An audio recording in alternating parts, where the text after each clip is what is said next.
ಇಲ್ಲ, ಚುನಾವಣೆ ಇರೋದ್ರಿಂದ ಬರಲಿಕ್ಕಾಗಿಲ್ಲ. ಇಲ್ಲಿ ಹತ್ತನೇ ಇರ್ಬೋದು, ಕಾಗವಾಡ ಡೆವಲಪ್ಮೆಂಟ್ ಬಗ್ಗೆ ಮುಂಚೆಯಿಂದ ಕೂಡ ನೋಡ್ತಾ ಇದ್ದೀವಿ.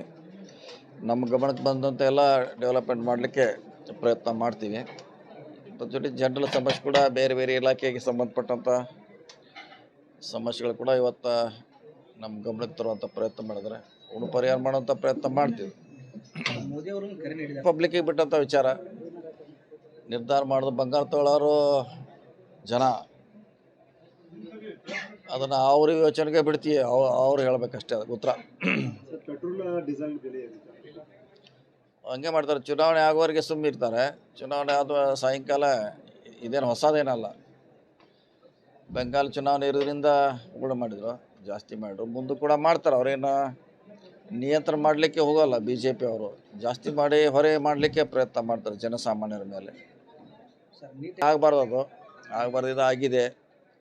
ಮೆರಿಟ್ ಹುಡುಗರಿಗೆ ತೊಂದರೆ ಆಗ್ತದೆ. ಮುಂದಾರು ಕೂಡ ಸರ್ಕಾರ ಕಟ್ಟುನಿಟ್ಟಿನ ಕ್ರಮ ಕೈಗೊಳ್ಳಬೇಕು. ಇದು ಆಗದಂಗೆ ನೋಡ್ಕೋಬೇಕಷ್ಟೆ. ಅವ್ರು ವಿರೋಧ ಮಾಡೋಲ್ಲ, ಮತ್ತು ಅವ್ರ ಕೆಲಸ ಏನು ಅದೇ ಅವ್ರದ ವಿರೋಧ. ಹಿಜಾಬು, ಹಲಾಲ್ ಕಟ್ಟು, ಗೋಮಾಂಸ, ಪಾಕಿಸ್ತಾನ, ಈ ಬಿಟ್ಟರೆ ಬೇರೆ 5ನೇ ಶಬ್ದ ಇಲ್ಲ. ಇವನೇ ಸುತ್ತಾಕ್ಬೇಕು ಅವರು. ಇದರಿಂದ ದೇಶಕ್ಕೆ ಡೆವಲಪ್ಮೆಂಟ್ಗಾಗಲಿ ಸಂಬಂಧಪಟ್ಟದ್ದು ಅಲ್ಲಿದೆ. ಅದು ಇಂಡಿವಿಜುವಲ್ ವಿಚಾರ. ಅದನ್ನು ದೇಶದ ಮಟ್ಟಕ್ಕೆ ಒಯ್ಯುವಂಥ ಪ್ರಯತ್ನ ಮಾಡ್ತಾರೆ. ಇದು ಒಳ್ಳೆಯದಲ್ಲ. ಇದು ಒಳ್ಳೆಯದಲ್ಲ. ಸೋತಿ ಟ್ಯಾಂಕರ್ ಅವಶ್ಯ ಇದ್ರೆ ಈಗಾಗಲೇ ಹೇಳಿದ್ದೀವಿ. ಬೆಳಗಾವದಲ್ಲಿ ಮೀಟಿಂಗ್ ಮಾಡಿ ಹೇಳಿದ್ದೆವು. ಯಾರಿಗೂ ಅವಶ್ಯಕತೆ ಇದೆ ಟ್ಯಾಂಕರ್ ಮೂಲಕ ಸಪ್ಲೈ ಮಾಡೋಕ್ಕೆ ಹೇಳಿದ್ದೀವಿ. ಇವತ್ತು ಕೂಡ ನೋಡಿ ಚೆಕ್ ಮಾಡ್ತೀವಿ. ಸರ್ಕಾರ ಎಕ್ಸ್ಟ್ರಾ ಕೊಡುತ್ತೆ. DC ಅವ್ರ ಫಂಡ್ನಿಂದ ಕೊಡ್ತೀವಿ. ಅದು ಚುನಾವಣೆಗೆ ಕೋರ್ಟ್ನಲ್ಲಿ ಇದ್ದಾರೆ ಮ್ಯಾಟ್ರು. ಕೋರ್ಟ್ ಆದೇಶ ಮಾಡಬೇಕು. ಮಾಡಿದ್ಮೇಲೆ ಮಾಡ್ತೀವಿ.